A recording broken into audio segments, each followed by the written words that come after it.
My neighbor took my parking spot after I shoveled, so I poured water in his windshield. It was a cold winter day, 8 inches of snow had fallen the night before, and the wind chill made it feel as if it were in the negatives outside. I drive an all-wheel SUV, so I have no issues getting out of the driveway. My wife, on the other hand, drives a Prius, which slides with the smallest amount of moisture on the road. My car was down at the time, so we had to take my wife's car, and I spent 45 minutes in the freezing cold shoveling the car out so we could get to the store. We were gone for an hour, and when we came back, our neighbor had taken the spot I shoveled. Our apartment complex doesn't have assigned parking, but in the winter, it's basically understood that if you shovel a spot, it's yours. So when I saw his car in the spot I had just shoveled, I was pretty pissed. I went inside and filled 2-gallon jugs of water, went back out and poured them on his windshield, rinse and repeat. I must have poured about 10 gallons of water on his car, and being how cold it was already freezing by the time I poured the last on, and it sat like that overnight. The next morning, I got to watch as he helplessly tried to scrape all the layers of ice off his windshield. Don't take my parking spot. I just feel like it's pretty obvious if, there's a shoveled spot and the rest of them aren't shoveled that you probably shouldn't take it because someone's coming back, you know? I don't live in a place where there's a ton of snow, and even I could figure that out. I feel like this is the perfect revenge, though. Just basically give them an igloo that they're locked out of and watch them struggle in the morning. Harmless, non-confrontational, but still pretty hilarious at the end of the day. This is some petty revenge that I could get behind. I'm getting quiet now. Lay low when you reach some pipe down.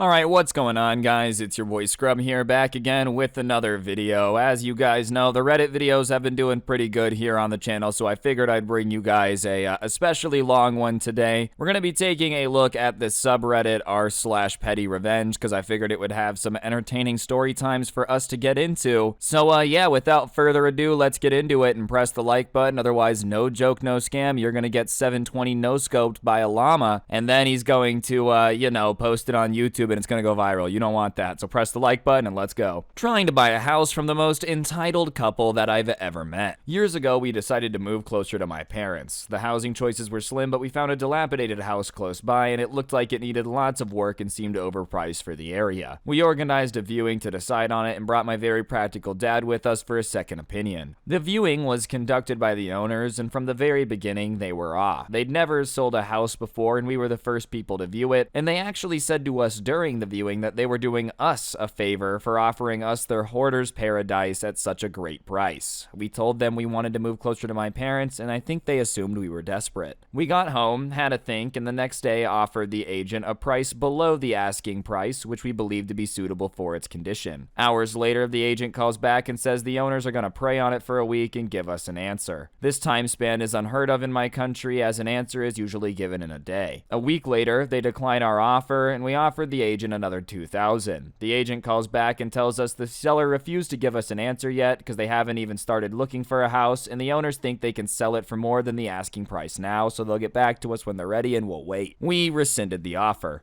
A month later, we find a house in the same area with a lot less work needed and only $180,000. Our offer through the same agent was accepted, and we moved in 4 months later. During this time, the agent calls us and said the entitled sellers found a house and would like to offer us their house at the original price, and we declined. I was interested in the progress of the old house because the sale sign hadn't moved, so I chatted to the agent, and he told me we were the only offer in 6 months, and these people had been an absolute nightmare from the start. They expected the agent to pay for cleaners, ready for the viewings, and wouldn't take any advice with the sale. Remember, hoarder's house. He also said that they'd recently put a deposit on a house against his advice before selling theirs, so now the old house is going up for auction because they need the cash. I instantly called my dad. He was looking for a property for my sister and had already seen the house, and he was interested. So off we popped to the auction house on the day and bid for it. The owners were in the room and hadn't noticed us. When the hammer went down, my dad owned the house for $110,000. He signed off on the sale and paid the deposit just as the previous owners came into the office, and their faces were a picture. I gave them a crap-eating grin and left. I love how they just expected you to wait weeks while they were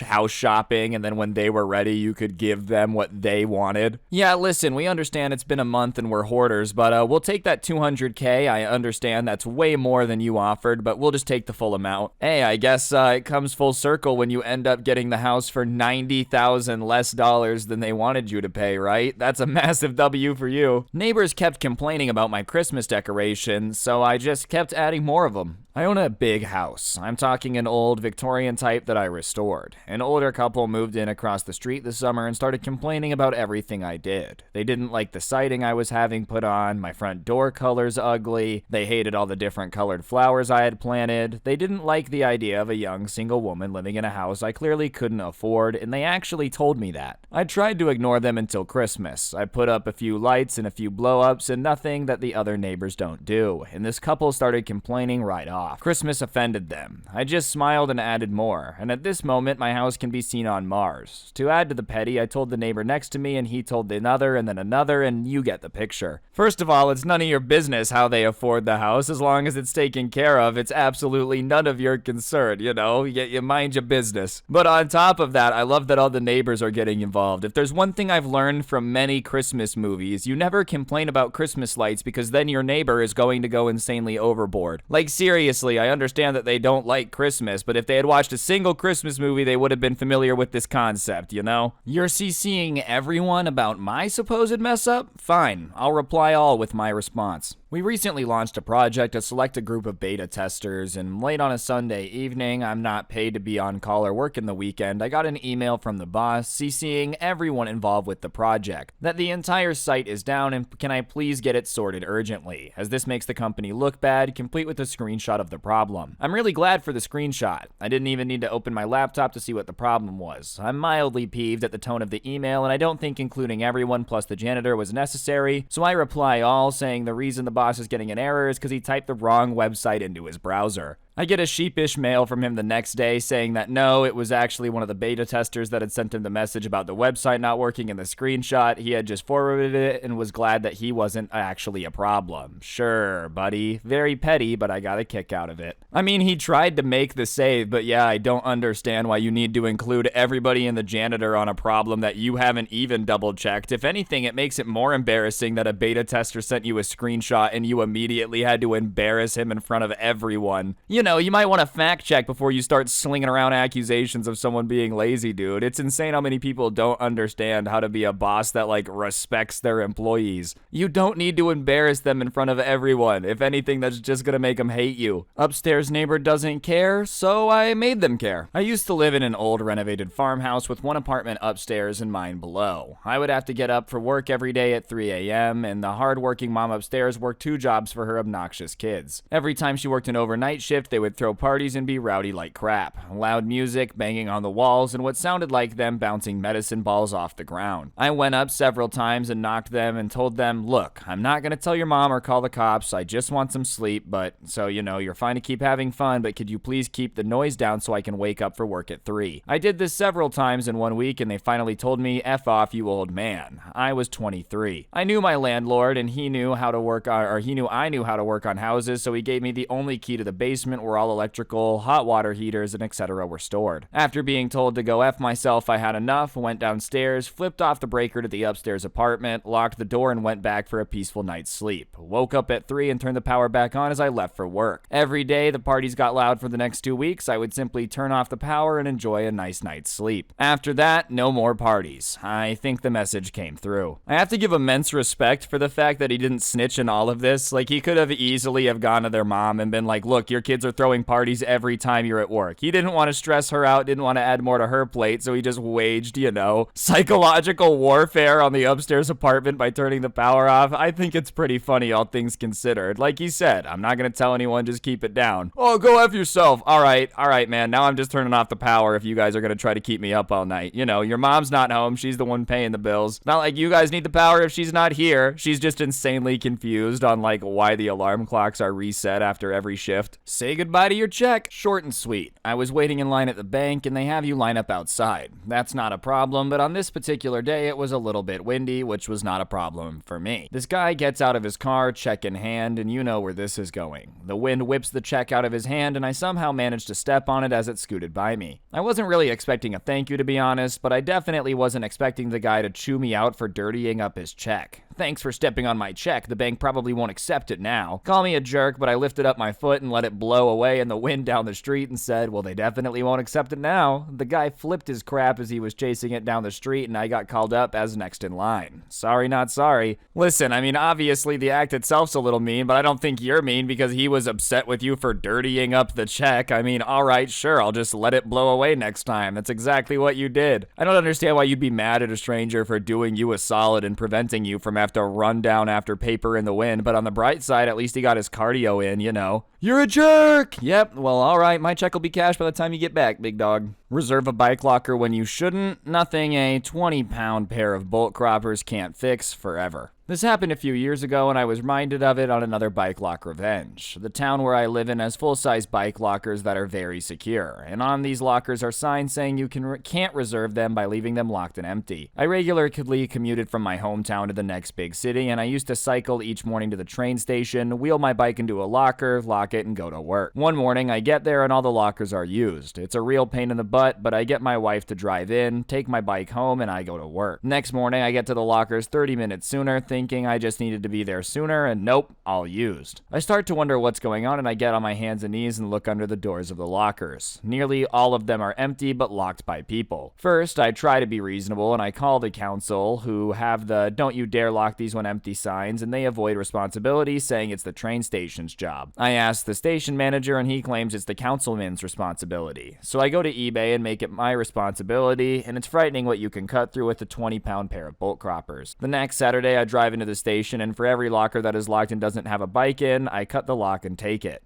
About 80% of lockers were like this. Then the sweet revenge happens on Monday morning. I just turn up and watch. People cycle up to their lockers and find the lock is gone. No way for them to leave their bikes. I got to enjoy the dawning expression of surprise and frustration on 3 people's faces as they had to go to, what do I do now? No way to lock my bike pain that I did. Next Saturday, I did it again, and then I became addicted. I drove out to the next 2 train stations on the line and did the same to the lockers there, and I kept it up for a month until the lock stopped being used to reserve lockers, and I still have the cutters. All right, I don't really know if I can endorse, a bike locker Batman out here going for some vigilante justice to get rid of everyone reserving, but that being said, I can understand how this is insanely annoying. You're trying to play by the rules, meanwhile everybody else is just like secretly hoarding these lockers forever, never to be seen again. I can get why it's frustrating. I just still feel like, I don't know, man, you could get in some trouble for taking your bolt cutters and cutting other people's locks, even if there was no bike inside. I wouldn't recommend keeping this up and going from village to village. You're gonna end up in a hot fuzz situation. My always late ex-friend made us 30 minutes late to a surprise birthday party, so I sent her to an expensive restaurant with an empty gift card to prove a point.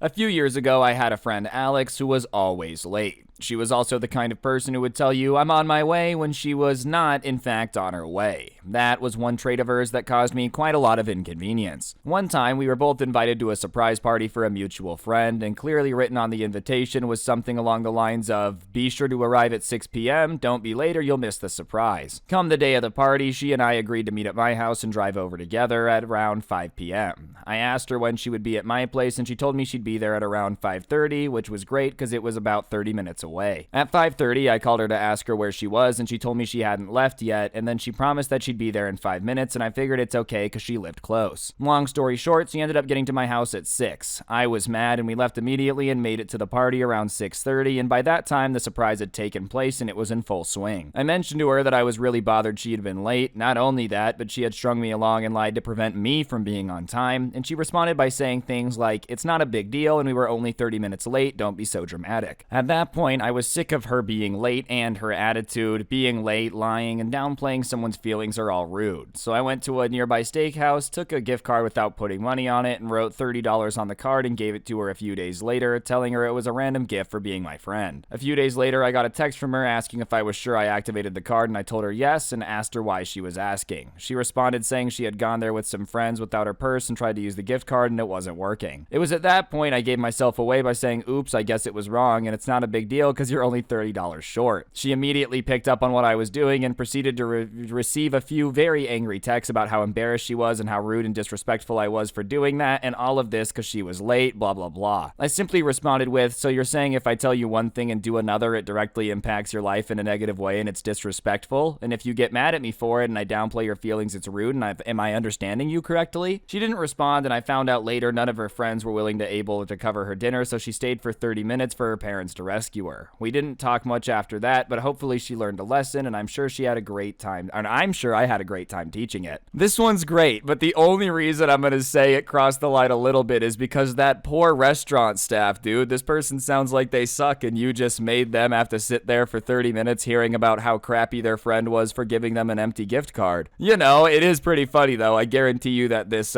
did teach them their lesson. I'm gonna assume that this made it very clear that they can't just do stuff like that. Hopefully they never did it again. As long as they learned the lesson, it's okay, right? You know, if they're still out there making people late for stuff, well, then it was for nothing. Finding out I got the job, my arrogant family friend who told me I was stupid got rejected from. I have a close family friend who I grew up alongside. We had an intense rivalry when we were kids, and he loved to make fun of me. One of his favorite insults was to call me stupid and make me feel incompetent. And I remember a particular gathering when I was in year 7 when I confessed that I messed up a math test, and he spent the rest of the evening telling everyone at this gathering he was a straight A student and I was a failure. He made digs about me being an idiot routinely for years. At one point, it very seriously affected my self-esteem. Anyways, our families grew apart. I got older and stopped seeing him for several years. Last week, though, I went to his sister's wedding and our families were talking, and his mom mentioned he applied for a clerkship at a top-tier law firm in the city, and he was rejected by all of them. Everyone else then tried to console him, and he was irritated by this and commented things like, "It's really competitive, hardly anyone gets in these days," and I didn't say anything, but then his mom asked me if I was working, and I said yes, and she asked where. At first, I contemplated saying something like, "Oh, a place in a city," but I decided it was too good of an opportunity to pass up, so I looked him at the face and said the name of one of the firms he was rejected from. Everyone went silent for a minute, and I can't explain how satisfying it was to see the astonished look on his face. Just to clarify though, I don't think grades or a fancy job or measure of intelligence or a person's worth, but he definitely does, and it was a really petty win for me because the guy sucked. See, listen, if you had gone out of your way to 720 no-scope him, it would have been rude, but the fact that they were all just randomly talking about it and he said no one gets those jobs, it's impossible, and you happen to work there, bro, that's the universe giving you a slow pitch and you're about to knock a home run. You can't get mad at somebody in that situation, bro. I mean, it's not like you were looking to cause conflict or argue with them. It was just presented to you and you did what you had to do. I think anyone in your situation would have done the same thing. This guy was a cocky jerk, so I had him promoted. I worked at an auto parts store and we had just hired a new guy that seemed to have prior experience in the business, but dang, he was cocky. He was super jealous of my position and I had gotten a raise and I'm not shy about it. Anyways, I'm a sales lead and he was under me and constantly undermining my authority and being a general pain in the butt all the time.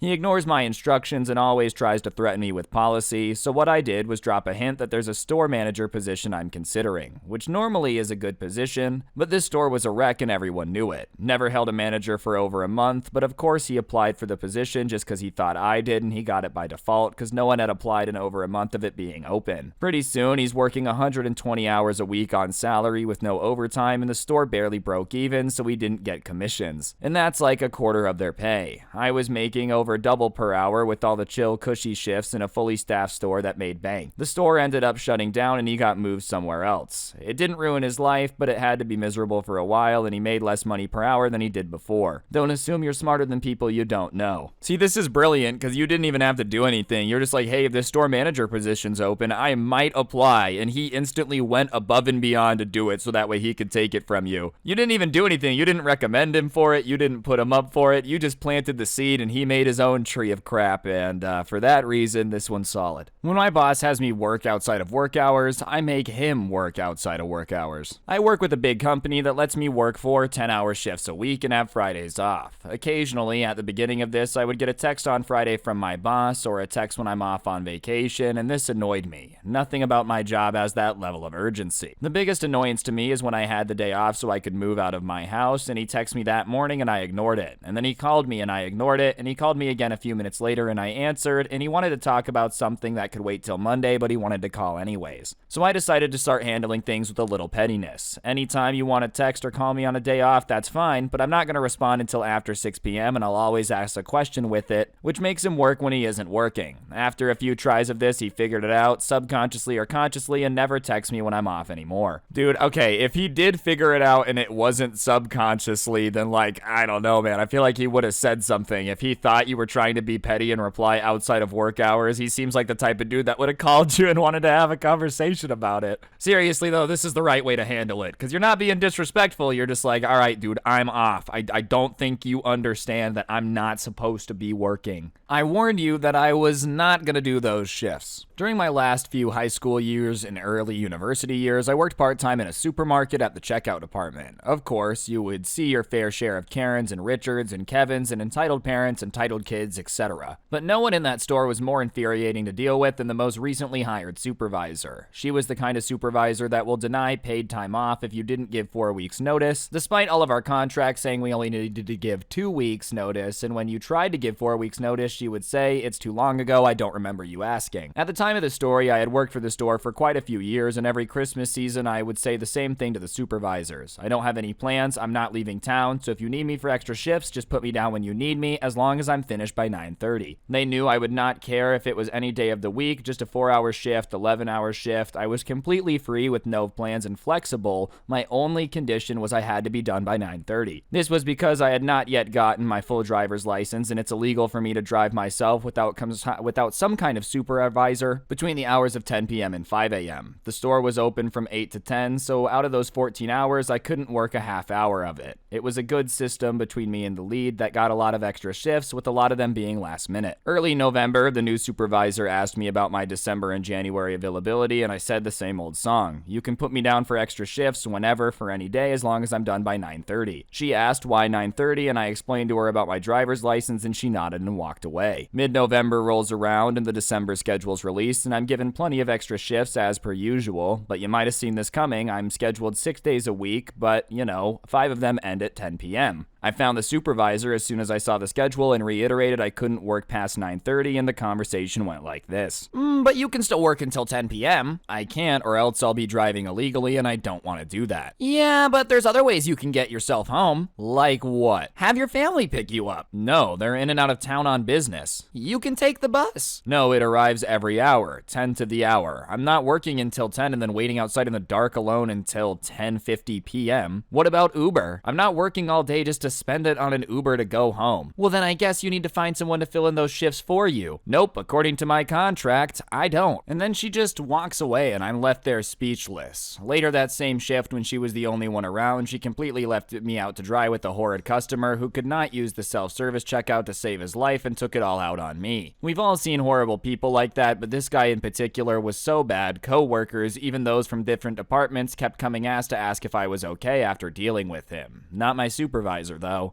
After I got home that day, I was done. I sent out CV after CV on job websites, and my mentality was, if I'm gonna get paid minimum wage, I might as well do it somewhere better. And within a few days, I had a retail store asking me to come in for an interview. And within the next week, I had a new job lined up and ready to go, so I went back to the supermarket on my next shift and handed over my notice. All my other supervisors were gutted I was leaving. I'm not saying I'm some star employee, but I was always keen on extra shifts, barely called off sick, and was chill and willing to do a lot of the side tasks no one else wanted, like collect shopping carts in the rain or empty the rubbish bins. I just knew a lot of stuff about checkouts in general, and I was gutted I wouldn't be working with them anymore, but working with the one bad supervisor hurt more than working without the others. The day I handed in my notice, the bad supervisor wasn't working, and I didn't see her until a few days later when she stopped me near the back of the store around a few other workers. I'm guessing she wasn't too happy to lose a de facto full-timer before Christmas, and she seemed a bit flustered and had a fake smile of hers on. So I heard you're leaving soon. Yeah, in just under 2 weeks. But you've worked here for quite some time. Any particular reason you're leaving so quickly? Me, with the biggest grin I've ever had on my face. I already told you why. I'm not working those 10 p.m. shifts. It was beautiful. Within a split second of me saying that, her smile dropped and she just stared at me speechless. This time, it was my turn to just walk away. I could understand the manager being a little bit of a jerk if, like, your request wasn't reasonable, you're demanding to get off at 7 p.m. to get home in time for American Idol or something. But if you're saying you literally can't legally drive yourself home, you'll work until, like, right until you can't anymore, but you don't want to break the law. I feel like that's a totally reasonable thing to say. Hey, I'm not trying to break the law for my minimum wage job and get in trouble. Your manager, well, why not, huh? Because this job isn't worth it, dude. Look, they went home and got a job in 25 seconds flat. Nothing's better than being able to tell a crappy manager,